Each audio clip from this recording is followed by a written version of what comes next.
கடைசியா நானே சொல்றேன். I love you Thilo. I love you. Thilo, I love you. Thilo, I love you Thilo. அப்பா பண்ணு எப்போ அப்பா பண்ணாலே ஒளியாதீங்க. அப்பாக்கு அப்புறமா அன்பான ஒரு வாழ்க்கை இருக்கு. ஏன் உங்க அக்கா இல்ல? அவங்க சந்தோஷமா இல்ல? Thilo, துணிஞ்சு வா, தூக்கிட்டு போறேன்.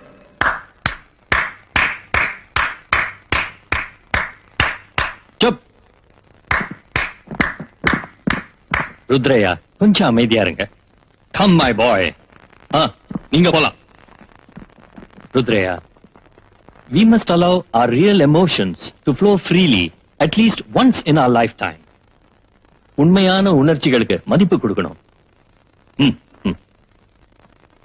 திலோத்தமா, கீழே இறங்கி வாமா. Come my child.